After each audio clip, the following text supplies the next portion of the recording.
has his hands full in this one, even though Sculptor is like, she's still the meta. She's still the bar that the hunters are being compared to. She's excelling in all three aspects of what you can get in a hunter: camping, chase, as well as map presence. And now spawning inside the hospital. Let's see who's going to go to first. Proud and Psyche are within the vicinity, and Sprints are already making his way to the ruin area. And we're trying to see Psyche. Let's see the forward as well. So this is going to be quite tough for Sprinter to try to commit to, because he does not want to go for that forward early game.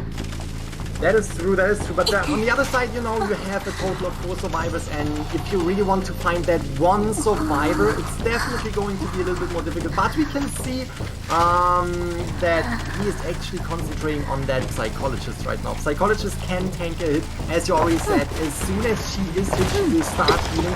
Fantastic, fantastic statues, fantastic, you know, avoidance of the statues, but also sprint right here coming in with these statues. We have the owl. This is what I was talking about with Eli before last weekend, when you have not only the Psychologist being able to tank it, but you also have the Seer in your team, so she can potentially take 4 hits and buy so much time that the rest of the survivors can decode. We can also now see that he's committing to the Seer, as you mentioned. This is actually great, because he already baited that owl. The Seer is pretty naked when it comes to resources here. He has nothing to utilize. He'll have to go inside that hospital. Like you said, also the Priestess not being here is going to be hard for the survivors to go. And now we see that he did have that hit. And also to take note, almost at full presence is Sprinter. And now we'll fully commit to trying to down V4XL. I believe the forward is in the vicinity too, to try to provide some aid. But V4XL still doing a great job containing the hunter in this side of the map, while we see the other survivors just decode. Just taking that statue right here. I mean, there was no way to get away from that statue, but on the other side you have to say, oh, very nice, very nice. Seer being in the hospital area is just the strongest area for the survivors to kite around, and now with the help of the forward, we might actually see a change of attention right here. The Seer, almost down, is now able to get away, and the forward is taking that attention away. Fantastic coordination on the survivor side right here. Sprinter is now committing to get the forward. Wow, okay, so yeah, forcing to go for that forward, lost line of sight of that Seer that was about to fall down one more hit. Pinto might have to eat a melee hit just to transition to a better part of this map, but still all good. Now, the Sprinter used the teleport right away to try to find a better target, finds the Psychologist, the first target he was going after at the start, and at full presence, has to eat that pallet hit, and now one Cypher already has popped, Grizzly.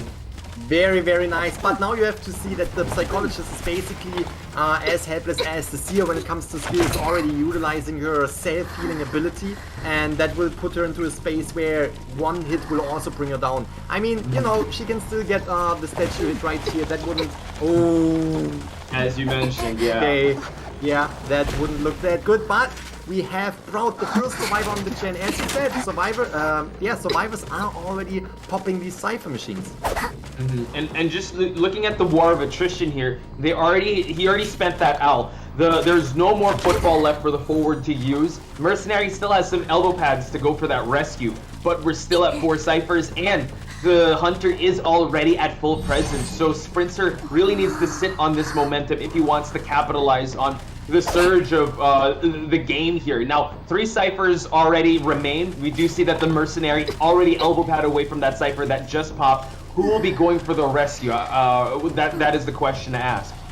I think Mercenary is definitely trying to get the attention of Sprinter right here, which could open up, yes, Pinto coming in, opens up the chance for Pinto to move in. We see Sprinter realizing that the survivors of the chair now, again, concentrating on that Psychologist, because she will go down as soon as time turner runs out, really landing these statues. Absolutely love to see it, and now immediately utilizing the skill to, you know, slow down the decoding speed. Was able to hit the forward, right? So fantastic job right here. Yeah, Sprinter had that proactivity to try and go for that double down, but still got that chip shot on that forward. Can really respect that. And now we see that the Psychologist will be heading back to the manor. So now this is where Sprinter can really lean into his momentum. Pinto hanging out in the entrance of the hospital, but these statue hits, again, full presence. Sculptor is so menacing for these survivors to avoid those statues. Fantastic job. Now could concentrate on the forward too, because forward is also not having the skill left. Mercenary on the other side still has one elbow and is trying to get the attention. Was going towards the hunter, was saying like, hey, I'm here, take me, leave my teammates alone. But Sprinter having the patience to just say, alright, as soon as I see someone else, I am not going for that mercenary. He is going to be a pain. Wow, the statue, Sears, one hit, even with chip damage, he would go down. Obviously, that's gonna be a difficult situation at the window.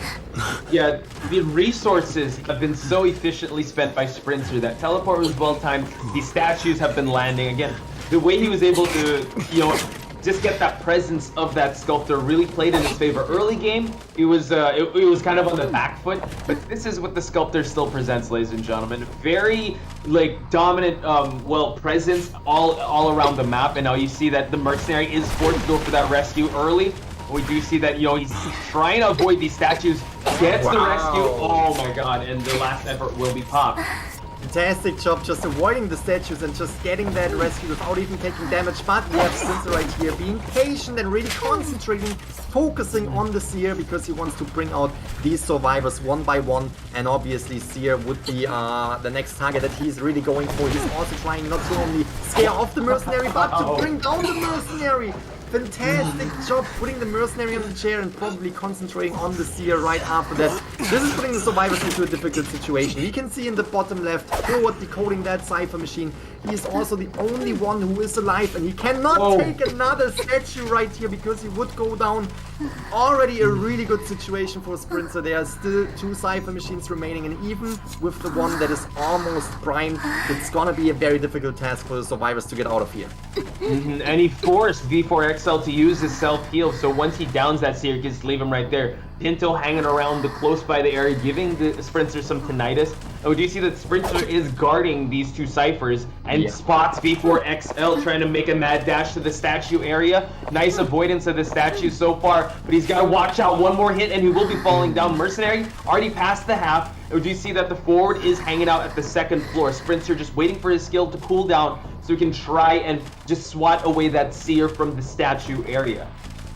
Fantastic job. Look, I mean, now that you look at the Cypher machines, they're gonna pop this one, and the one inside the hospital building is also really, really well decoded. But as you mentioned, if the Seer is taking one more hit, he cannot self-heal. He will be on the ground.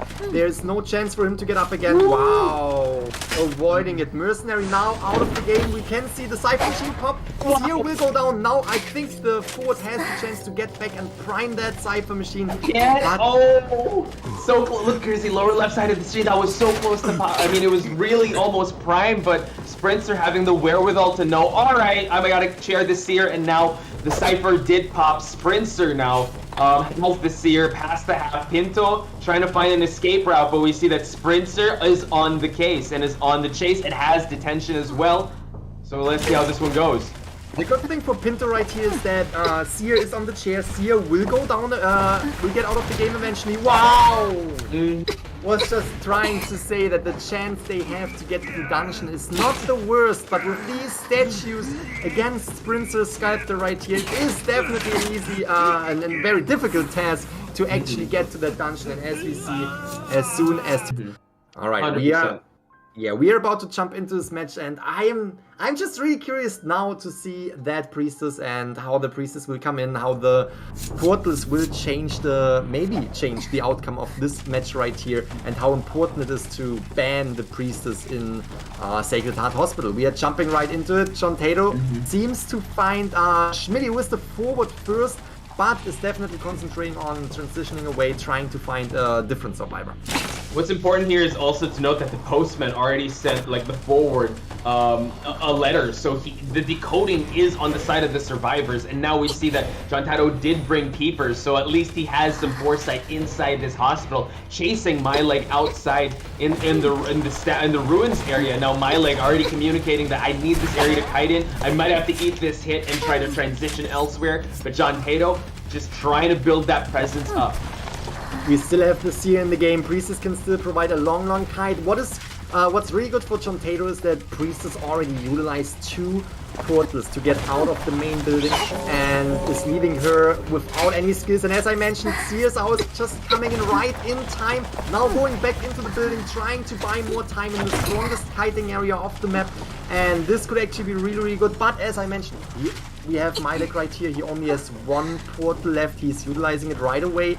This could be really, really good for the survivors, but if John Tato is able to bring down the Priestess very, very soon, that's gonna change the pace of the team for the survivor side as well.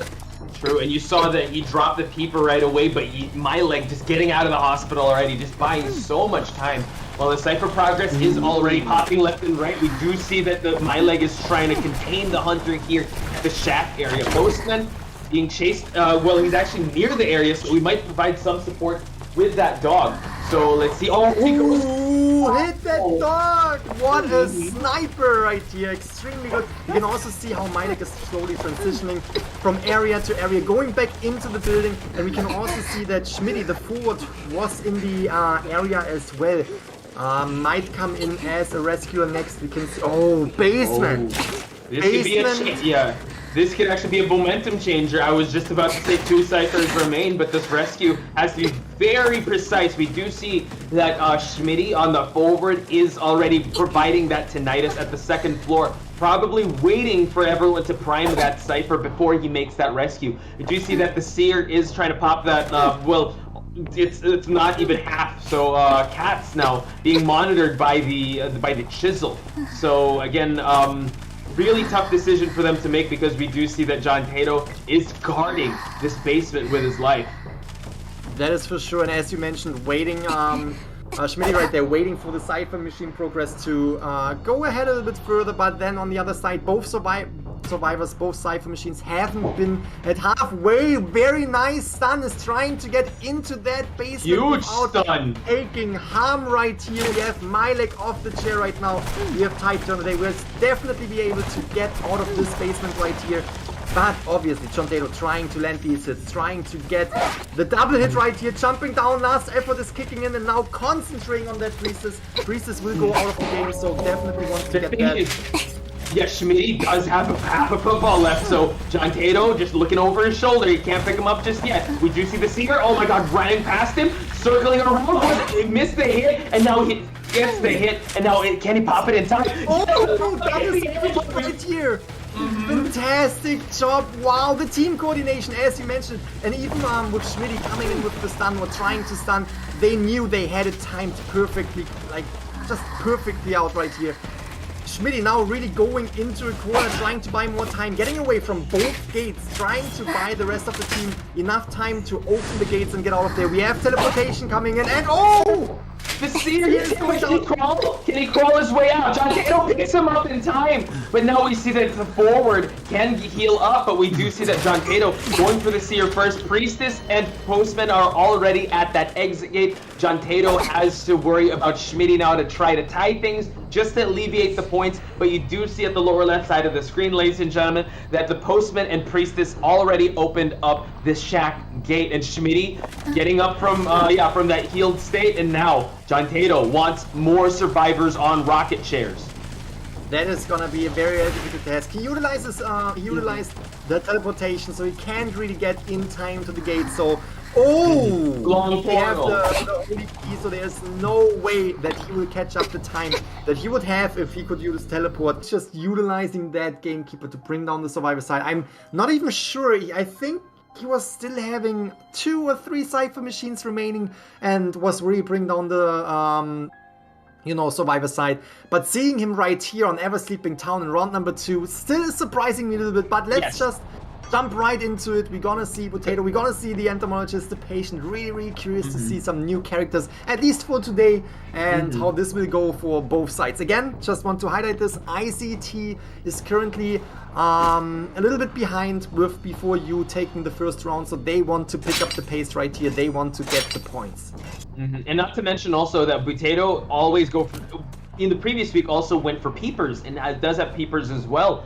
But as we mentioned before, surprising because I thought we'd see a breaking wheel, especially a big map like this. And now Butedo already setting up those traps just to make sure that once that patient does jump that window, the traps will be ready. But you do see that he does have to maneuver around this map. It's a huge map if you have to traverse just by walking. So now Butedo at the corner house, planting already well his those peepers, and Cats is in this corner house.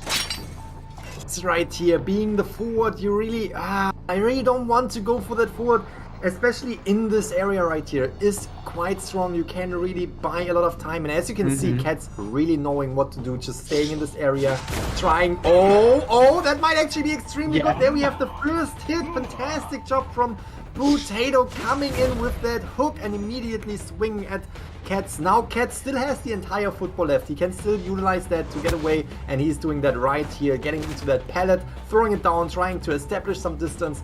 But this was actually a really good start from Butedo so far. But again, with Cats' football, there's still a lot of distance that he can establish. And if you notice that Butedo dropping that trap already, forcing, like trying to tempt Cats to jump that pallet because he can't set a circle around that. And now he's still doing a great job just rotating around this corner house, because you do see that everyone is just propping those ciphers. 3 ciphers remaining. Entomologist, you saw at the lower left side of the screen, already setting up her bees. And Cats, I lost track how many times he did this, but oh my god, the owl was able to block that hit. Butedo was able to gain some presence though, and Cats still has some resources to work with to stay in this side of the map.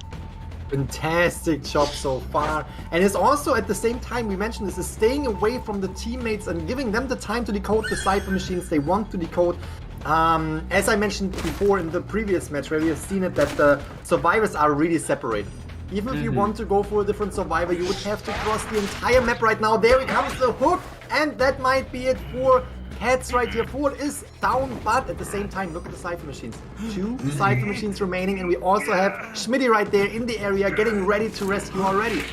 Oh, my leg as well with the bees. Okay, so now Butedo has to be careful with who he's going to commit to. It seems like my leg is the one that's the target, and now we see that the forward already rescued. So excellent coordination on the side of B4U. Butedo now shifting his attention towards the entomologist, but able to drop the pallet courtesy of that bees, and now we see that the bees able to bring her towards that graveyard. Now Butedo going back and trying to look for another target here. It seems like Schmitty is in the area while Cats still at the corner house, and it seems like Schmitty will be the one up for grabs. Wow, able to hook him through the real estate of this this map.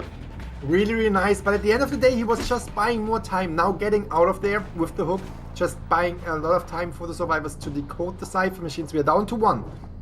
We are down to 1, and again, patient. Even if he would go down, even if Schmitty would go down with just another hit, he got out of there. He broke the line of sight, and he was just establishing so much distance that there was no chance for the gamekeeper to actually say, okay, I'm gonna commit to this. He has to put more whatever you really want, and with B4U, that's going to be extremely difficult. That's going to be extremely difficult because they know how to rotate, they know how to get around on this map. And if we look at the cipher machine progress, fantastic job. It is split up. We have the entomologist who has the cipher machine almost primed, and we can also see Cats with Schmitty working on another cipher machine, putting pressure on Butedo, because where are you going? Are you going to the entomologist? Are you going to the... It's hard. It's a tough spot to be in because, again, everyone technically took a hit. Even Paul Blems, just taking that hit. And you see they were able to manage the resources well. Cats not afraid to use the football at the start, and now we see that they pop the cipher just as Butedo was trying to zone in on Cats. Now we see that they're already prepping to open up that exit gate while Cats still staying in this area, keeping them away. Butedo still has not changed from peepers, still has peepers on cooldown, and now he's making his way towards the exit gate while we see that Paul Blem's able to open it, and excellent utilization of the bees to just buy more time. But look at that! Excellent snipe of the entomologist, able to keep her away from the exit gate, and now Butedo reaping the rewards here. Now we'll try to chair the entomologist, but we do see that Cats already on the case here on the other side of that exit gate. Schmitty is also there. I wonder if they're going to try to opt for the save, but it seems like B4U is a good done deal. What are they going to be doing? Fantastic job. Ooh, potato right here, really putting that entomologist in the middle of the game, trying to put more pressure on the gate, but also trying to make it more difficult. Even if the entomologist is rescued, he still has the chance to get her again. But right now, what a fantastic play. B4U is really wanting to get these 5 points, because as I mentioned, with these 5 points, there will be even more pressure on ICT's side, and this is what B4U wants to do right here. They want to get the points. Will Blue Race Car be able to hook another survivor, or will this be a 4 survivors? For sure, when we mentioned it, we have the cowboy right here. Definitely a survivor that I wanted to see. Princess Bloody Queen. Ooh, that is going to be a huge task. Bloody Queen, very, very known to be a TIE hunter right here, but a secure hunter that can definitely get survivors out of here. And that is going to be something that we have to keep in mind. Yeah, so now Sprinter on the Bloody Queen, let's see what he'll be doing. That is going to be very, very interesting. Again, as Sprinter, you have not necessarily the pressure that you have on the survivor side, because now you need to concentrate on one survivor. But at the same time, B4U, very well known to just go for the one survivor you really want to get, and better being the first hunt right here, the first chase, the first kite, already taking that first hit. Better still has his ball, still can buy more time for the team.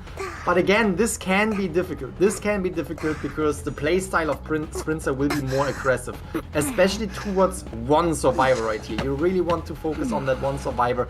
We can see the ball is hitting now, also chasing away the cowboy from the cipher machine that he was decoding, which is putting 2 survivors on the ground that are not decoding, at the same time putting pressure on that one survivor, which is the better that you want to go for. Can see the mirror will be in place, and maybe is going to concentrate on another target right here, the cowboy taking that hit, and we're gonna see how Sprinter is also disabling the batter's balls right here. Really want to eliminate the chance of the batter to actually perform stunts against Sprinter. Is now having a little bit of a rough time right here, hitting these. Ooh, look at that, the Travis coming in, hitting these mirror hits, and is now going back to concentrate on the cowboy. We can see Batter being healed up by the Psychologist. Psychologist skill absolutely unique and was just fantastic. And again, Sprinter changing targets as we have seen it before and really concentrating on the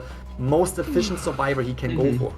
And the thing is, Sprinter can't afford this because we don't have a dedicated decoder when it comes to this lineup. We do see that he is trying to bait some activity, come out for V4XL, really putting up, threatening if the mirror will be coming out. Already goes for the tram and now tries to hit him out of it. Oh my god, can he get the hit? Oh, tried to go for it, but no.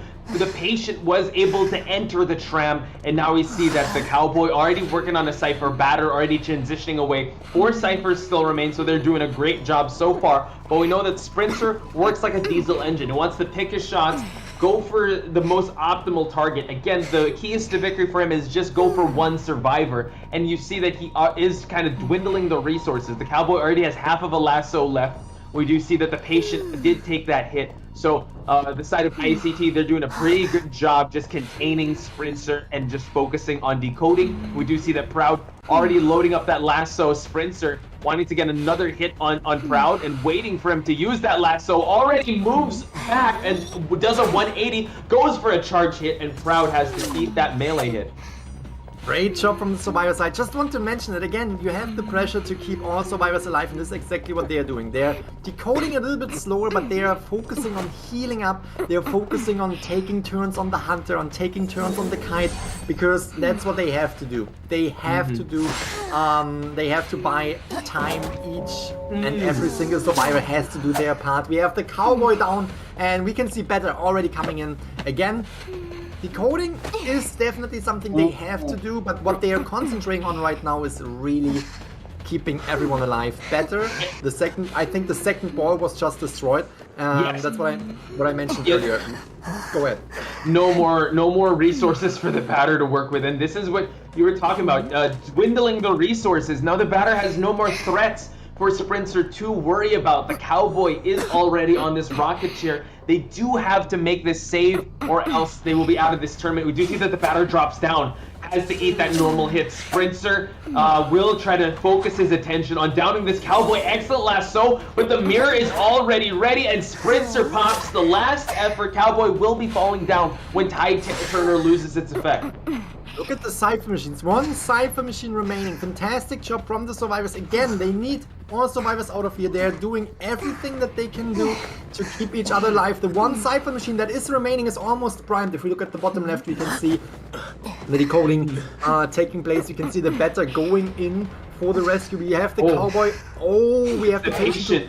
Cowboy is on the chair, but that's still a chance that they have. Now the Cypher machine will pop as soon as one survivor is taking a hit, and this is giving them the chance to actually separate and get away from Sprinter right here and hopefully get all survivors through the exit gate to make it into round 3. But on the other side, if Sprinter is able to catch up to the survivors and bring only one survivor on the chair and out of the game, that will be the point that they need. Very, very crucial moment right here. Waiting at the Cypher machine, waiting for that Cypher to pop. And Sprinter realizing, yep, that Cypher is primed. I need to be at a great position to try and go for it. Oh, goes for the hit, tried to drop down, but now detention is in the air. Proud will have to come for long, but the blink will be utilized.